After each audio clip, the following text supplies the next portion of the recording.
Olá, mais um podcast na Casa do Povo no ar, o nosso bate-papo semanal aqui. Cada vez a gente traz um vereador, uma vereadora falando da sua história, falando da política. E nesta terceira temporada de 2025, com os vereadores, já que tem uma experiência na casa, a gente recebe hoje a vereadora Guida Calisto, que vai falar um pouquinho para a gente sobre educação. A gente lembra que os vereadores mais experientes, que já falaram da sua vida pessoal, da sua trajetória política, agora eles falam sobre temas. E o tema da vereadora não podia ser o primeiro diferente, né? Ela que é servidora pública e atuou desde 1997 como monitora da educação infantil, fala hoje das questões educacionais do Brasil e especialmente aqui da nossa cidade. Eu vou fazer já minha áudio e autodescrição e na sequência a vereadora faz também, tá bom?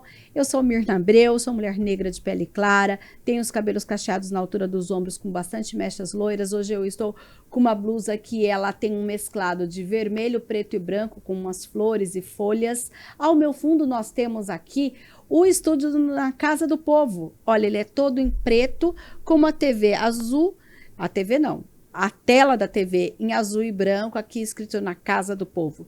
Guida, seja bem-vinda novamente. Eu já convido também a fazer a sua auto e audiodescrição. Olá, Mirna, e olá também a todos que nos acompanham nesse podcast. Eu sou Guida Calisto, sou uma mulher de 54 anos, mulher negra, de pele parda. Estou com o cabelo preso, né, feito um rabo de cavalo para cima. Estou com uma blusa vermelha, meio terracota. E ao meu fundo tem uma parede preta. Tá certo, então. Guida, eu já vou começar falando de uns dados do país que foram publicados no início do mês de abril, no dia 9, né, que são dados do Censo Escolar de 2024, que foram apresentados pelo INEP, que mostra que nós temos 47,1 milhões de estudantes, crianças e adolescentes nos ensinos infantil, fundamental e médio do Brasil, que é um recuo de 0,5%. Ainda não sabemos o que levou, né, a essa redução, mas a gente tem aqui, olha, a gente tem que, em relação a 2023, nós tínhamos 47,3 milhões de alunos nessas modalidades de ensino. Antes da pandemia, em 2019, nós tínhamos 47 milhões de crianças e adolescentes matriculados em escolas públicas e privadas do país. E se a gente fizer um comparativo, inclusive com o ano de 2010, né, naquele período nós tínhamos 51 milhões e meio de pessoas no ensino básico no nosso país. Para fazermos o recorte para a educação infantil, nós temos 9.491.894 crianças no ensino infantil do nosso país. E olha, o que a gente pode pensar, né, que a gente tem, claro, aqui também mostra a questão de cada vez mais pessoas no ensino particular, e tem uma série de dados aqui por estado. O que a gente percebe, por exemplo, é que no estado de São Paulo também tem um número aí crescente de crianças na rede pública e na rede estadual, inclusive fazendo esse movimento contrário.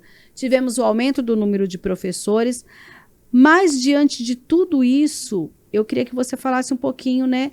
Inclusive, de acordo com o INEP, nós tivemos aí uma alta de 1,6 de crianças em creches, né? São 4.187.691 crianças nas instituições públicas. Diante de tantos números, hoje, quando você pauta pela educação, inclusive a gente lembra que você foi a presidente da Comissão de Educação, hoje é presidente de uma comissão especial de estudos e traz sempre esses temas aqui. Qual é a sua maior preocupação quando a gente fala da educação infantil?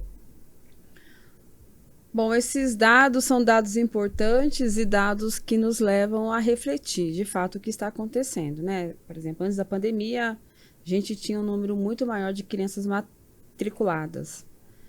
E por que hoje não está? A gente precisa verificar esses dados e poder fazer uma relação com outras informações, tanto do ponto de vista do número de nascimento de crianças, se isso diminuiu, né?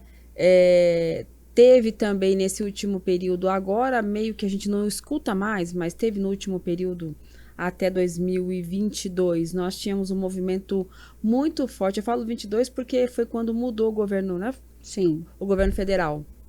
Nós tínhamos um movimento muito forte daquele movimento homeschooling, que é um movimento em que pautava que as crianças não precisavam ir à escola, eles podiam passar pelo processo de ensino e aprendizagem dentro de casa. Tinha esse movimento também, e ainda a gente sabe que ainda tem, a gente não sabe até que ponto isso está articulado, proporção, né? A proporção do quanto isso está articulado ou não, mas são dados bastante preocupantes, são dados, sim, bastante preocupantes, porque, veja, a educação infantil de 0 a 3 anos, ela ainda não é obrigatória. Nós entendemos, assim como a LDB e a Constituição, né, entende que a educação infantil é uma etapa especializada da educação básica, é uma etapa que muita gente, e eu tenho uma reclamação, eu individualmente tenho uma reclamação bem minha mesmo com relação aos profissionais, muitas vezes da academia, né, que olha para a educação infantil de uma forma pejorativa, né, achando que a educação infantil é apenas para atender a pauta das mulheres e da mulher trabalhadora. Como se tivesse uma importância menor, é isso? Sim, como se ali... E principalmente desqualificando o objeto principal da educação infantil, que é o brincar, né? O objeto de ensino-aprendizagem principal da educação infantil é o brincar. É a partir do brincar que ela aprende as relações dela com o amigo, dela com o adulto, enfim, dela com o coletivo, né? Brincando, o brincar, ele é um elemento tão central e tão importante, porque ela faz parte de todo aquele processo lúdico. A criança, ela se apropria, né, desse processo de aprendizagem. Então, é extremamente importante para nós, mas tem muita gente que olha para isso como se fosse algo menor, né? Como se fosse assim, vai lá para a escolinha brincar, né? Eu não gosto até muito que fale escola, não, porque eu sou daquelas que defende a infância, defende o direito à infância, né? Que os nossos alunos, principalmente os filhos da classe trabalhadora, da população mais pobre, nem direito à infância tem. Muitos, a gente vê o número aí, principalmente do trabalho infantil, né? Em vários municípios, nos municípios também mais afastados, até nos municípios, né, metrópole, como é Campinas, a gente vê também a presença do trabalho infantil. Isso é um processo de uma infância roubada das nossas crianças. Até porque a Constituição diz que a criança deve ser prioridade absoluta, né? Exatamente. Então, não se olha muitas vezes. Então, quando vai olhar para a educação infantil, eles olham como se fosse um serviço, muitas vezes somente para garantir que a mulher trabalhadora possa ter um lugar para deixar seus filhos. Isso é extremamente importante, não estou retirando a importância disso, mas eu entendo que a educação infantil é uma etapa especializada da educação básica, né? Não é visto como um bem maior para a criança, mas uma proteção para que essa mãe possa... Para as famílias que precisam, entendeu? E não como se fosse um direito dela. Tá. Porque independente se a mãe trabalha ou não, ela tem que ser vista dessa forma como direito. E aí é o grande elemento que a gente coloca que comprova que obrigatório é só a partir dos 3 anos de idade. De 0 a 3 anos não é obrigatório. Sim. Né?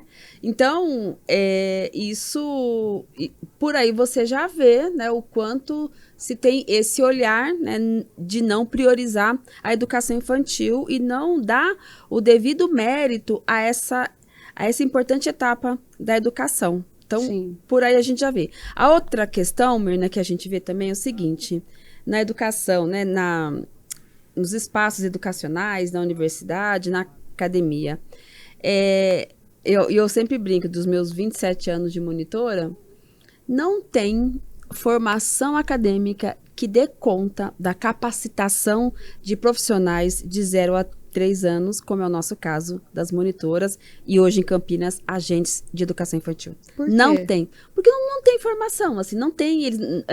A universidade ainda não conseguiu se apropriar, né, de uma formação, de uma capacitação para essas profissionais. Como que a gente se capacita? A gente se capacita atuando diretamente no dia a dia. E aí é muito engraçado, né? Porque todo ano das nossas, quando a gente inicia o ano letivo, na escola sempre chega uma profissional, ou às vezes a diretora, a vice-diretora, ou mesmo as professoras, elas falam assim, eu nunca trabalhei com essa faixa etária, vocês têm paciência comigo? Vocês me ensinam? É óbvio que a gente vai ter paciência, é óbvio que a gente vai ensinar, mas isso é para demonstrar que muitas vezes elas saem da academia, elas saem de uma faculdade, não tem condição, então elas não sabem lidar. Eu lembro que quando eu fui participar do concurso para ser monitora, tinham questões ali que eram questões assim, né, questões específicas, muito diretamente ligada com a atuação minha de monitora, ou do cargo da monitora.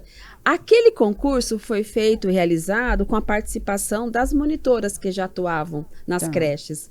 Hoje, os concursos não são feitos por profissionais que lidam diretamente. Então, eles nunca conseguem detectar, né, se de fato aquela profissional está capacitada ou não. Isso não tem, né, assim, isso não tem grandes problemas, porque no dia a dia tem curso de monitor, de agente. Não tem, por exemplo, muita gente não sabe que quando a gente olha o resto de uma comida que uma criança deixa no prato, dali a gente consegue já detectar se essa criança tem ou não verme, tem ou não alguma doença, a gente consegue detectar a partir dali.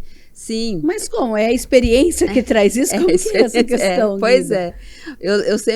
Eu trabalhava, quando eu cheguei na creche, tinha algumas profissionais antes de mim, né? Muita gente antes de mim veio antes de mim. E aí, quando eu cheguei, uma vez, eu tava lá, né, dando comida para as crianças, assim, e teve um dia à tarde, tava um frio, eu lembro até hoje, tava um frio, e era sopa de fubá. Aí, as crianças comiam aquela sopa, tá, uma sopa muito gostosa. Tinha carne, tinha couve, sabe? Muito gostosa a sopa. E tinha alguns pratos que aquela sopa ficava muito aguada. Aí eu falei assim, nossa, engraçado, né? Por que essa sopa fica aguada, aquela do outro coleguinha não fica? Aí a tia Cida, uma monitora, ela me ensinou, falou assim, essa criança provavelmente está com alguma verminose, com um verme, alguma coisa. Falei, será? Aí ela falou, com certeza. E aí a gente avisou a mãe levou ao médico, fez os exames e constatou. Então, quer dizer, eu aprendi isso com ela, né? Sim. E aí a gente vai aprendendo, a gente vai no dia a dia nos capacitando para lidar com crianças e bebês tão pequenos. Sim. Porque não é comum, por exemplo, hoje a gente vê, tinha, né, na minha época, quando eu era menor, criança, da minha mãe, enfim, tinha toda uma orientação, né, de sempre amarrar criança, de sempre limitar criança, para poder garantir a segurança, que ela não caísse, que ela não se acidentasse. Hoje a orientação é completamente diferente. A orientação é que tira tudo que possa machucar. Não é só que possa machucar, mas que possa impedir que ele explore esse espaço, porque cada vez que você deixa uma criança, um bebê restrito, você vai impedir o desenvolvimento dele. Então, por exemplo, não é normal uma criança nossa entra no agrupamento 1 e não consegue fazer coisas assim mínimas, forçar, né, conseguir levantar a cabecinha. Isso pra gente é sinal de que ela está desenvolvendo. Isso tudo a gente consegue no dia a dia detectar. Olha, já está tanto tempo, ele não consegue erguer a cabeça, ele não vira, ele não... E engraçado também, uma outra experiência desses 27 anos de atuação enquanto monitora na educação infantil, por exemplo, a gente consegue muitas vezes detectar alunos logo na educação infantil se podem vir ou ser ou não autistas, crianças que têm TDAH, né? E muitas vezes nós somos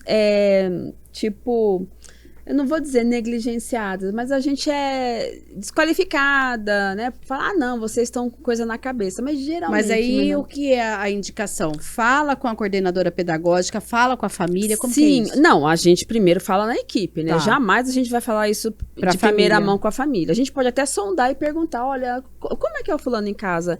Ele dorme muito, ele come, hoje ele não dormiu, e é uma coisa, assim, que a gente consegue detectar muito fácil. Olha, todos os dias ele tem um determinado comportamento, tal, ele não tem. Ou então, a gente, por exemplo, eu via uma criança minha que ela andava muito na ponta do pé, e aquilo ali me incomodava, né? Por que ele anda na ponta do pé? Anda na ponta do pé.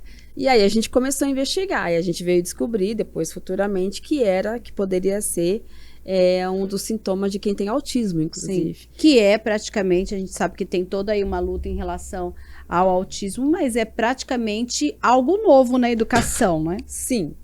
É algo novo do ponto de vista... Porque, assim, as pessoas PCDs, né? Pessoas com deficiência, e os autistas fizeram muita luta, né? A nível nacional, inclusive, para poder ter direito para poder ter direito, acesso às políticas públicas, enfim. E nisso, eles conseguiram garantir direitos extremamente importantes. Então, a pauta da inclusão da pessoa com deficiência nos espaços de educação, de saúde, veio a partir dessa luta, né? Hoje, no município, a gente consegue ver que o município está bem mais preparado para atender do que o Estado, embora o município também tenha muita dificuldade de garantir atendimento, porque existe correntes de pensamentos. Por exemplo, tem professores da educação especial, como a gente chama os professores de pessoas com deficiência, tem professores da educação especial que são um pouco resistentes a ter pessoas, cuidadores, enfim, né? E tem outra linha que entende que não. De qualquer forma, nós precisamos garantir que o espaço da educação, que o espaço da saúde e as demais políticas públicas dê conta de garantir, de fato, a pauta da inclusão. E é uma coisa que muitas vezes a gente não consegue ver de forma efetiva. Tem alunos que têm TEA, que são autistas, que eles têm crises severas, e a escola muitas vezes tem dificuldade de entender e de ler isso. E até fazendo uma relação com uma série que está passando agora nessas plataformas de filme, falando sobre, não é muito o assunto, mas falando sobre o incel, sobre o... sobre os adolescentes, né? E ali naquele filme ficou bem, assim, teve um momento do filme que o policial estava fazendo uma investigação e o policial estava fazendo uma investigação totalmente, né, pelo caminho equivocado, né? É o filho dele que fala, olha, você está errado, não é por esse caminho. E aí, quando o filho fala alguns termos, é isso, pode estar acontecendo isso. A professora da escola vira e fala, o que é isso? Do que vocês estão falando? Então, olha só, né, o quanto muitas vezes nós, educadores, podemos estar despreparados para atender. Então, por que eu falo, eu gosto de falar da educação infantil e não falo de forma romantizada? Tem muitos problemas, né? Sim. Mas por que eu falo da educação infantil? Porque são profissionais que estão, nós monitores, agentes de educação infantil, passamos no mínimo 6 horas com cada aluno. Então, a gente sabe do comportamento, a gente sabe muitas vezes de questões que estão, né, que abordam aquele aluno. Muitas vezes a gente sabe até de situações de violência, né? Sim, e há situações, inclusive, que permite que vocês até falem com a equipe para que, por exemplo, o Conselho Tutelar seja acionado ou outras autoridades? Sim, há situação, mas, Mirna, ainda bem que você tocou nesse ponto. Eu acho que a gente precisa melhorar muito na educação. Eu acho que existe uma certa resistência das profissionais de educação de encarar isso um pouco mais de frente, né? É óbvio que a gente tem uma preocupação muito, mas muito grande, muito importante, de garantir que a educação infantil, que a escola de educação infantil, que os nossos centros de educação infantil sejam espaços de alegria, de conforto, sejam espaços que que as crianças possam estar bem seguras, possam se alimentar, sejam bem felizes, a gente sabe disso. Mas não tem como ela ser feliz se ela tem fora dali, né, uma situação de violência, situação de sofrimento. E muitas vezes a gente negligencia essas situações. Eu já tive momentos em Mas que... por quê? Por medo ou por medo, despreparo? Eu acho que tem as duas coisas aí, mas boa parte também é por medo. Porque como aquela equipe, aquela professora que vai estar todo dia ali na sala de aula, todo dia lidando com aquela família, muitas vezes tem medo. Mas a gente é um posicionamento nosso que pode ou não salvar a vida de um aluno, de um bebê, de uma criança, se a gente não se posicionar. Eu já tive situação de alunos, eu lembro como se fosse hoje, né? Um aluno chegou na escola e ele chegou com o olho todo roxo. Aí a gente não viu, a mãe deixou ele muito rapidamente, a gente nem falou com a mãe, ela já deixou e virou as costas e foi embora. E a gente não percebeu, ainda depois, quando acho que era época de frio, inclusive, e tal, aí a gente foi pro parque. No parque eu olhei pra ele e vi, né, uma mancha assim no rosto, assim, no olho, no rosto. Aí eu perguntei pra ele, eu falei, o que aconteceu? Ele não me falava, ele ficava olhando pra minha cara, assim, né, com o olhinho assim, e não me falava, ele não abria a boca.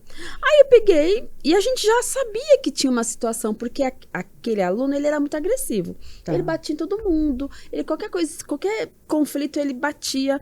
Aí a gente falava assim, não é normal.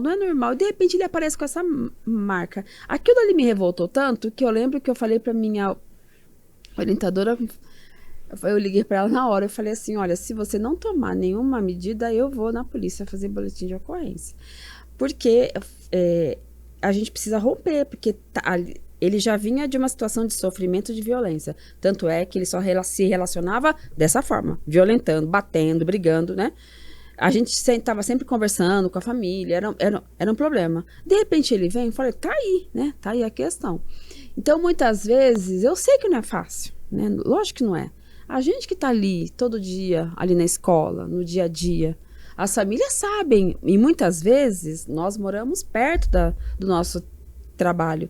E assim é bom que seja assim. Faz parte daquela comunidade. É bom que seja assim. Sabe qual é o costume daquelas famílias. Exatamente, pra gente ter confiança, inclusive. Mas isso também não dá mais medo ainda? Ela fala, não vou falar porque essa família depois pode dar um problema pra mim. Mas aí a escola tem que se organizar de uma forma que possa responder de forma institucional. Tem que fazer alguma coisa. Então, o que a gente não pode deixar é que aconteçam isso com as nossas crianças. Sim. Então, a pauta da inclusão, né? A pauta da educação infantil é extremamente importante, é necessária. A educação infantil, ela pode tirar, de fato, um aluno, um bebê, né, desse ciclo de violência. A gente pode tirar mesmo. Antes a gente falava muito da educação infantil, Guida, no contexto de tirar a criança do mapa da fome, né? Porque o Brasil, inclusive, tinha um problema sério em relação à desnutrição. Isso já foi superado? Eu acredito que a gente avançou muito. Obviamente que temos ainda famílias em situação, né, de muita vulnerabilidade, quando você vai ver, por exemplo, que a maioria das famílias são chefiadas por mulheres, mães solo, e que ganham salário bem rebaixado, né? A gente está brigando aqui em Campinas agora por conta das cuidadoras de crianças PCDs e autistas e TEA, que tem um salário mensal bruto de R$ 1.100. Então, são dessas mulheres que a gente está falando. E a ampla maioria dessas mulheres são mulheres que chefiam sozinhas suas casas. Sim. Né? Sua casa, são elas sozinhas que levam alimento para dentro de casa, para sustentar seus filhos. Então, é disso que a gente está falando. Então, a gente precisa, sim, melhorar muito. E também são muitas dessas mulheres que estão submetidas numa jornada de trabalho também na escala 6x1. Sim. Ou seja, sequer tem condições e tempo também de cuidar dos seus filhos de forma mais adequada, mais presente. Então, é bem difícil esse contexto. Então, eu entendo que lutar por uma educação infantil de qualidade é primordial, é extremamente necessário, é muito importante, porque você vai alcançar de forma transversal várias pautas, como você disse, a questão da fome, a questão da educação, a questão da segurança, Sim. né? Você falou sobre a inclusão e, inclusive, mencionou as cuidadoras, né? Em que caminho a gente segue? A gente vai falar especialmente, né, de Campinas, porque a educação infantil hoje ela é municipalizada, a educação infantil pública, então cada município cuida, né, das suas unidades e das suas políticas públicas de acordo com as normas federais e também com o Estado, mas o município que é responsável. A gente fala de uma inclusão, mas a gente veio de um tempo que ainda antigamente se tirava da escola quando percebia que a criança tinha alguma questão. Hoje não, hoje é diferente. E você ainda até falou, olha, a gente tem a monitora que percebe. Como que a gente vai conseguir que toda a comunidade escolar, monitora, professora, a servente, a moça da merenda, que todo mundo abrace essa criança para que de fato ela viva uma inclusão desde a educação infantil? Olha, na educação infantil isso já acontece, né? Por exemplo, eu vim de uma escola em que todo mundo participava da vida de todos aqueles alunos, né? Então, as meninas, as cozinheiras da alimentação escolar, por exemplo, elas sabiam quem era fulano, quem elas falavam, elas sabiam que aquele tinha restrição de alguma alimentação, enfim, eu lembro... As crianças, algumas nem têm restrição, mas elas têm o paladar seletivo. Sim. Como fazer com isso no dia a dia também? Não, né? a escola aqui no município, a gente tem se organizado, sim, e se preparado. Eu lembro de um caso que aconteceu também comigo, foi no período, naquele momento assim de final de ano, que reduz o número de profissionais. Algumas profissionais tinham horas para tirar, porque tinham trabalhado a mais, né? Sim. E aí a gente tava com o número reduzido, tal, e eu lembro que eu fui ficar no berçário, e eu já há bastante tempo eu trabalhava com as crianças maiores, né? E não tinha nenhuma tia, né? Eu falo tia, mas não tinha nenhuma profissional do berçário junto comigo naquele dia.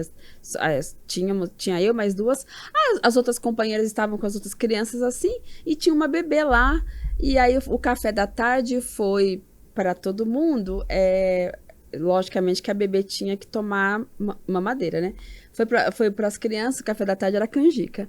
E eu brincando com as crianças, conversando, vamos comer canjica, vamos dar canjica para bebê, olha só. Aí a bebê estava sentada no cadeirão, ela estava já firminha assim, ela já sentava bonitinha, eu fui catar uma colher de canjica para colocar na boca dela, olha só.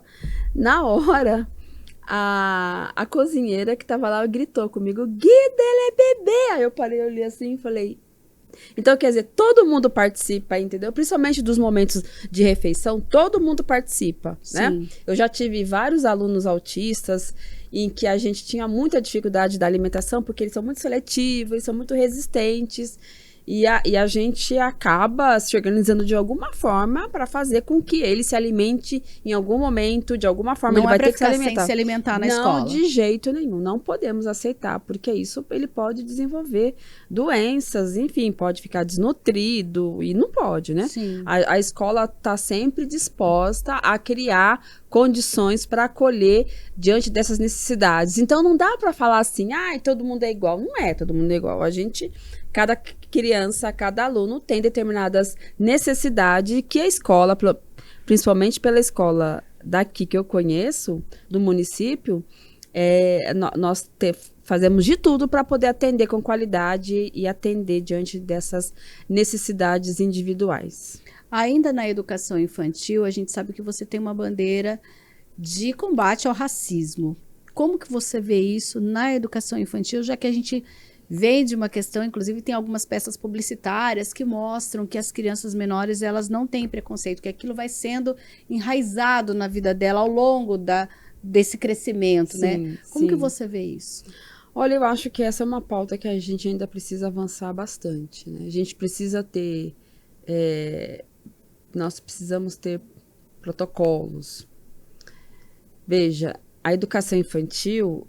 Eu defendo o espaço da educação infantil e defendo que a gente tem que ter uma política pública fortalecida, recurso, financiamento, priorização, eu acho extremamente importante e relevante. Mas se a gente não cuidar para que a gente possa ter profissionais comprometidos com essas pautas, pode também ser um espaço que esse aluno vai enfrentar muito racismo. A gente costuma dizer assim, olha, o racismo estava ali, a gente nunca tinha visto, né? Sim. Então, não é à toa que a gente vê muitas meninas pequenas, negras, que têm dificuldade na fala, muitas meninas negras que têm muita dificuldade, que são tímidas, né? A turma fala, ela é tímida. Ela não é tímida, ela foi intimidada. Ninguém nasce tímido, ninguém nasce racista, né? Ninguém nasce tendo ódio dos outros. Vai nesse processo do seu desenvolvimento, da sua interação com o meio onde você vive, você vai desenvolvendo algumas questões. Por exemplo, a timidez é uma delas. A gente vê muitas vezes na educação infantil, os espaços que são priorizados são sempre os espaços de destaque, são sempre para aquela menina, né? A menina loira, que tem o cabelo liso, aquela que tem a pele branquinha, né? Que está dentro do padrão de beleza, eu que é digo bonitinha. porque, por exemplo, já na tenridade, na escola, é a tia que cuida do seu cabelo, né? Às vezes eu lembro que até minha filha vinha aqui, às vezes, com alguns penteados e tudo mais. Como que a gente consegue fazer com que, além de casa, a menina na escola também, não é? Por exemplo, seu cabelo é muito difícil de pentear, seu cabelo é muito difícil de arrumar. Isso não se fala para criança. Não se fala de jeito nenhum. E tem muita gente que ainda fala isso. Sim. Ou então penteia só o cabelo liso. Se você não sabe pentear, né? Obviamente, eu não sei pentear o cabelo afro, né? Eu também não sabia. Eu aprendi com a minha filha também, né? O meu deixava de qualquer jeito. Aliás, na época a gente até alisava, né? Eu alisava. Eu apagava as minhas marcas. Mas eu tive que aprender com a minha filha. Minha filha era bebê, não podia ficar alisando o cabelo. Então, eu tive que aprender com ela. Então, se você não sabe, então você não penteia de ninguém. Sim. Agora, se for para pentear de um e não pentear de outro, se for para dar carinho para um, não dá para outro, se for para colocar como destaque a princesa, sempre aquela que vai ter o destaque na festa junina, sempre a branquinha, filha, que vai ser a noiva. Isso daí, você não tá falando que você é racista, mas é na vivência que você vai perceber. Eu sempre dou um exemplo, quando a gente vai discutir a questão da carreira, né, que depois talvez a gente até possa falar sobre isso, a carreira das monitoras, ou a diferença, ou uma tentativa de hierarquização das funções dentro da escola, tem muitas professoras que falam assim, vai lá com a tia limpar o nariz.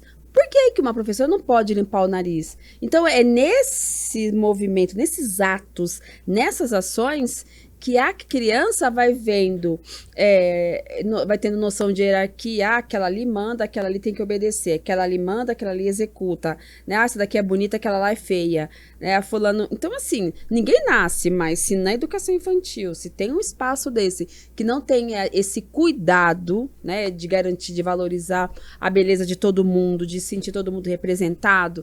Então, nas figuras, tem crianças que estão sendo representadas ali, negras, uma família negra. Por que todas as famílias dos livros didáticos, né, antigamente, da minha época, eram todas famílias de gente branca?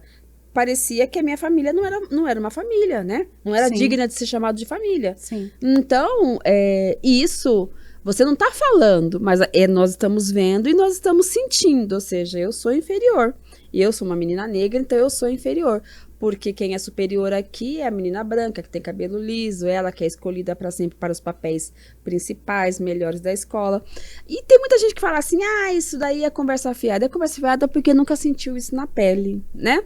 Nunca sentiu isso na pele. Eu sou advogada.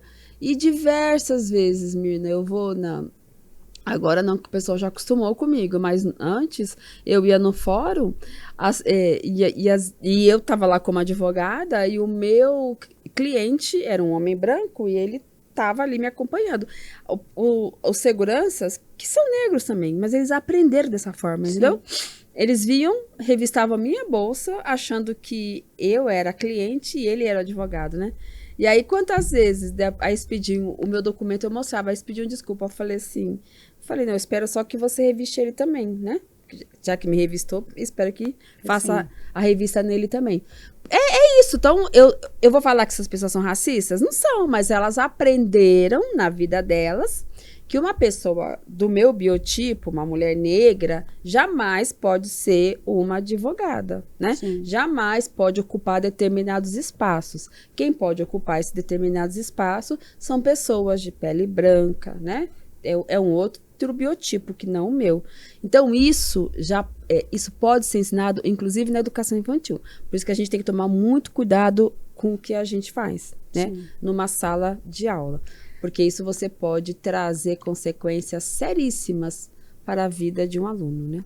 Falando em carreira da monitora, você inclusive vem dessa luta, Sim, né, na educação como servidora pública municipal.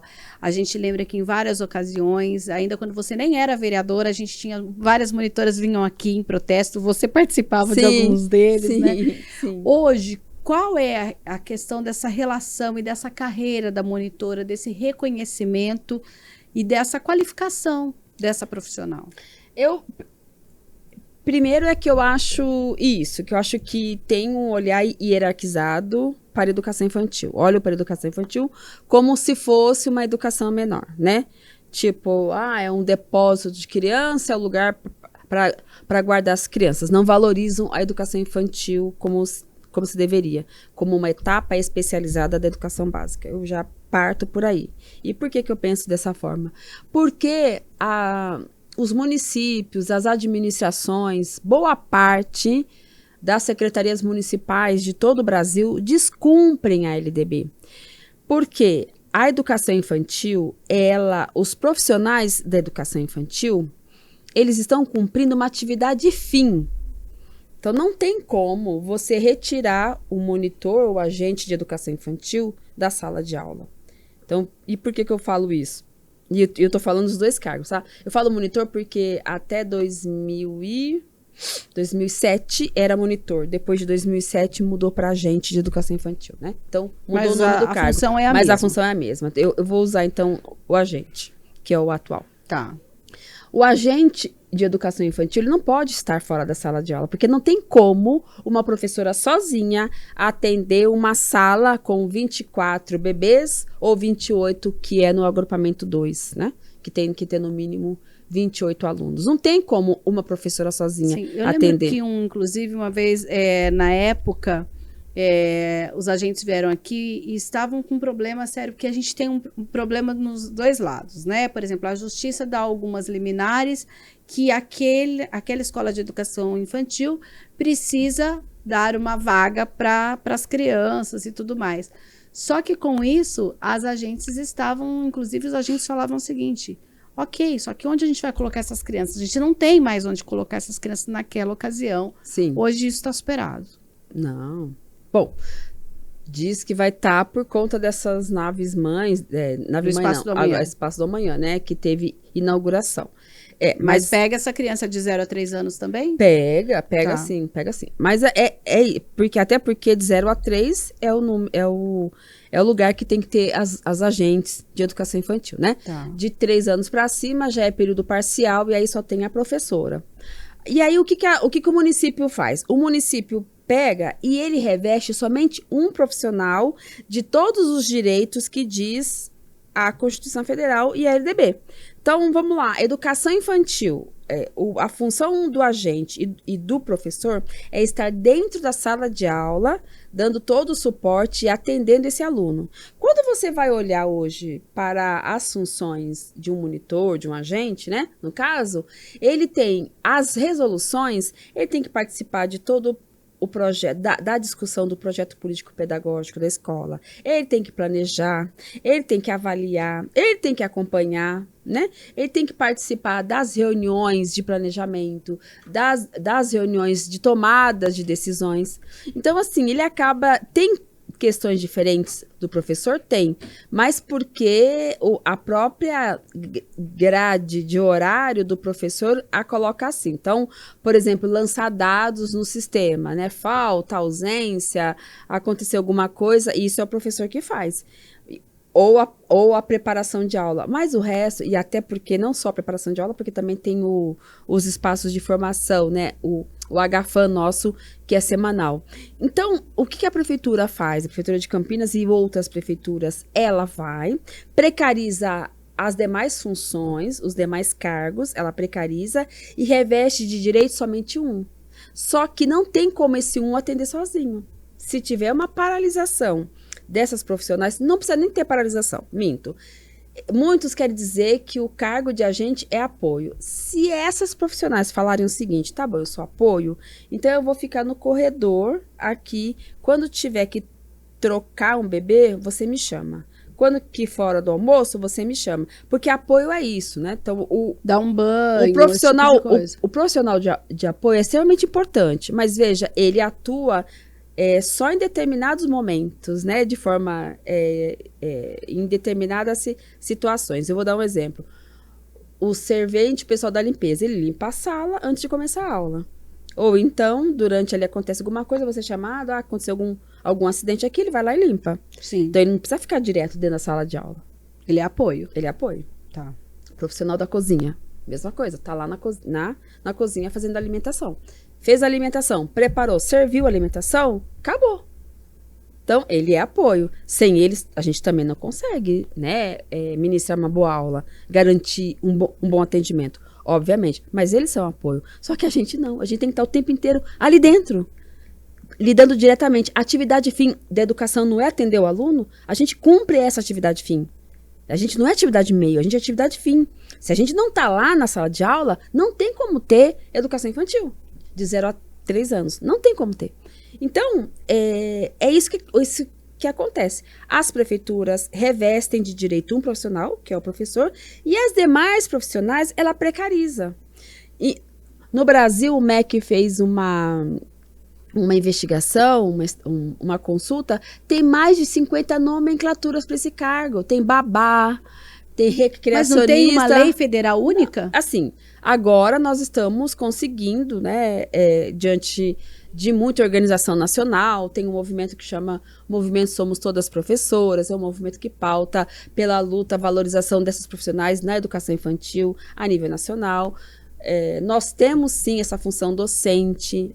Eu lembro também várias vezes que nós conseguíamos, éramos nós que conseguíamos discutir uma avaliação mais precisa de cada aluno, porque o professor hoje, ele só vai no outro período à tarde, ele não está com o aluno. Muitas vezes o aluno responde muito bem na parte da manhã, ou não responde na parte da manhã também, ele tá sonolento, ele consegue responder, cumprir as atividades, participar, interagir, mas à tarde. Cada aluno tem, né, o seu jeito, enfim, seu perfil.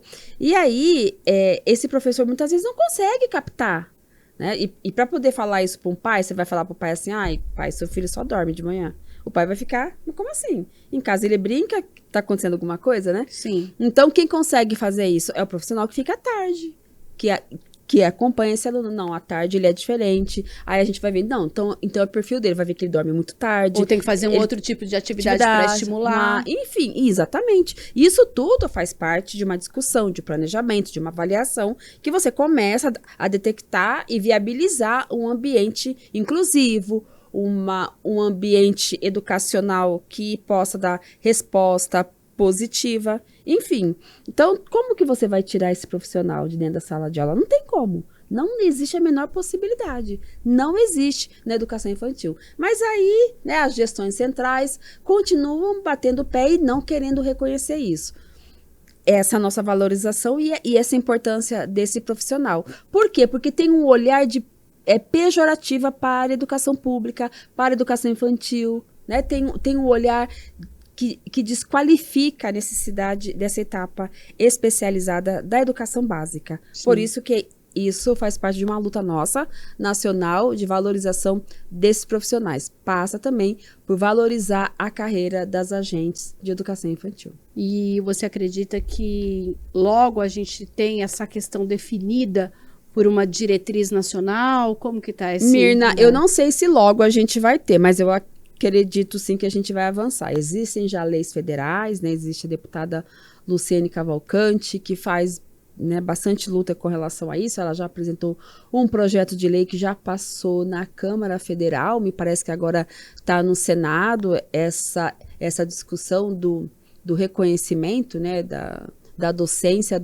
da nossa função.